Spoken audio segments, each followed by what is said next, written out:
Islam dan Sastra Melayu Klasik.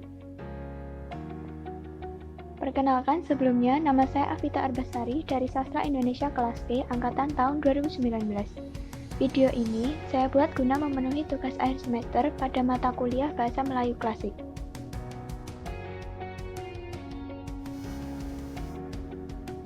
Banyak teori yang dikemukakan oleh para sarjana mengenai awal kedatangan Islam di Indonesia atau Nusantara.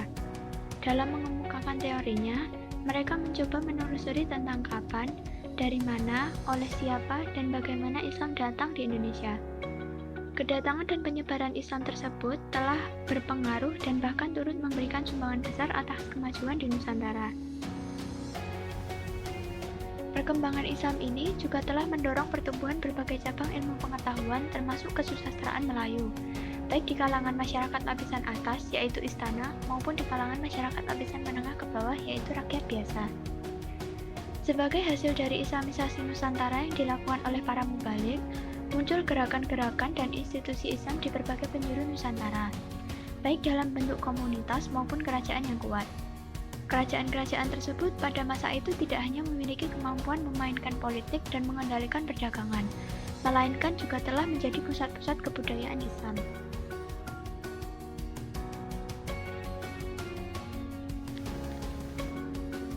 Kesultanan Aceh. Bahasa Melayu klasik adalah bentuk bahasa Melayu yang dipakai oleh Kesultanan Malaka, Kesultanan Aceh, dan sejumlah entitas politik lain di sekitarnya pada abad ke-14 hingga abad ke-18. Aceh merupakan kesultanan Islam yang terletak di ujung utara Pulau Sumatera, telah berkembang menjadi pusat pengkajian Islam sejak abad ke-16. Hal tersebut terjadi karena para sultannya punya minat yang tinggi terhadap perkembangan ilmu pengetahuan.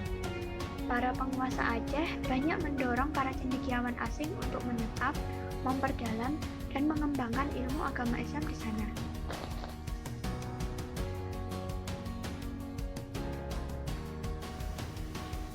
Hamzah Mansuri adalah salah satu tokoh ulama yang pada masa itu telah mempergunakan bahasa Melayu dengan baik dan benar dalam setiap tulisannya, termasuk tentang masalah-masalah filsafat. Nuruddin Ar-Ramiri, seorang ulama besar Kesultanan Aceh, juga mengarang buku yang ditulis dalam bahasa Melayu dengan judul Bustan As-Salatin atau Taman Raja-Raja. Buku yang bercorak kesusastraan sejarah dan ketatanegaraan ini dikarang oleh Ar-Ramiri atas perintah Sultan Iskandar Tsani pada tahun 1638 Masehi. Bukhari Al-Jauhari juga menulis buku berisi tentang ketatanegaraan dengan menggunakan judul bahasa Arab, tetapi isinya ditulis dalam bahasa Melayu yang baik dan mudah dipahami, berjudul Taj As-Salatin atau Mahkota Raja-Raja. Kerajaan Samudra Pasai. Pada zaman awal pertumbuhan Islam di Nusantara, Kerajaan Samudra Pasai telah berperan sebagai pusat kebudayaan Melayu Islam. Ibu kotanya menjadi tempat pertemuan para cendekiawan Islam dari berbagai ilmu agama Islam, termasuk para sastrawannya. Abu Ishaq, seorang ulama dari Mekah, telah menulis buku Zar al-Maslum yang ditulis dalam bahasa Arab. Dihadiahkan kepada Sultan Mansur Shah di Malaka. Untuk memudahkan pemahaman atas isi kitab tersebut, Sultan Mansur Shah memerintahkan agar dibawa ke Pasai untuk diterjemahkan ke dalam bahasa Melayu oleh para ulama di sana. Di sana juga dijumpai sebuah karya sastra yang mengisahkan sejarah kerajaannya dengan judul Hikayat Raja-Raja Pasai.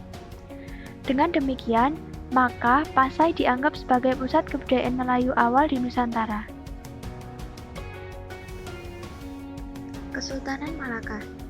Selain dua pusat pemerintahan tersebut, yaitu Aceh dan Samudra Pasai, Kerajaan Malaka juga dikenal sebagai pusat pengkajian Islam dan menjadi pusat kebudayaan Melayu yang sangat penting.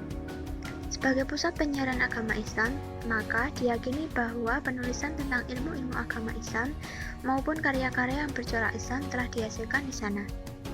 Pada zaman itu, telah terbit buku sejarah Melayu yang dikenal sampai sekarang dan menjadi sumber acuan bagi tulisan tentang sejarah dan sastra Melayu. Dengan demikian, Malaka tidak dapat dilepaskan perannya dalam dunia sastra Melayu klasik. Johor Riau. Pusat kebudayaan dan kesusastraan Melayu Islam lain yang sangat penting adalah Johor Riau. Karena minat yang besar Raja-Raja Riau kepada ilmu pengetahuan Islam, Di Bandar Penyengat telah tumbuh lembaga pendidikan Islam dan kegiatan penulisan karya-karya sastra Melayu.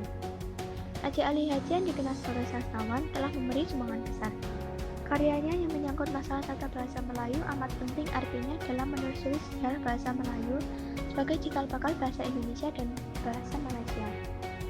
Demikian juga dengan karya lainnya yang mencakup bidang sejarah, pendidikan, etika, dan perkamusan. Kerajaan Johor Riau terkenal sebagai daerah pengembang intelektual Islam dan kesusastraan Melayu. Atas usaha Raja Ali Haji, Penyengat, sebuah kota kerajaan, telah berubah menjadi pusat pengkajian Islam dan peradaban Melayu. Pengaruh Islam terhadap sastra Melayu klasik. Orang Melayu sebenarnya sudah mempunyai bahasa sendiri jauh sebelum peradaban Hindu masuk ke Nusantara. Kerajaan Sriwijaya yang telah maju pada abad 7 Masehi, pemerintahannya telah menggunakan bahasa Melayu klasik di samping bahasa Sanskerta yang pada masa itu populer di Asia. Pada zaman Sriwijaya ini, bahasa Melayu kuno juga telah dipergunakan sebagai bahasa pengantar di pusat-pusat kajian agama Hindu di Palembang. Namun, ketika Islam datang ke sana, tidak ditemukan peninggalan-peninggalan yang menunjukkan tentang adanya perkembangan kesusastraan Melayu klasik dalam bentuk tulisan. Yang ada hanya sastra lisan dan beberapa catatan dalam bentuk batu bersurat.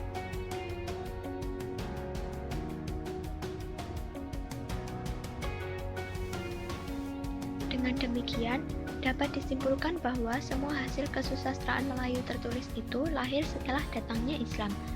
Sebagian besar sastra Melayu yang tertulis ternyata merupakan hasil dari para penulis Islam.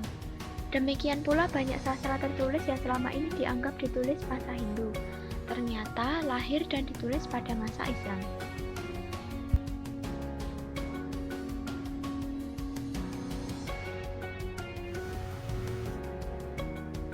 Dalam upaya untuk menarik minat rakyat pada zaman itu terhadap agama Islam, dilakukanlah suatu usaha, salah satunya dengan menyadun beberapa jenis kesusastraan yang ada.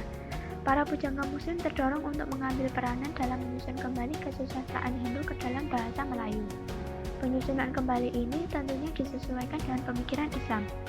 Sebagai contoh, konsep Dewa Brahma dalam Hikayat Sri Rama kemudian berubah menjadi Allah.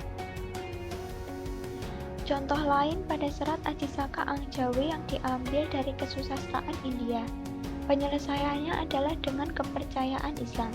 Dikatakan bahwa Ajisaka adalah seorang pengikut Nabi Muhammad SAW yang datang dari Mekah ke Pulau Jawa untuk menyebarkan agama Islam.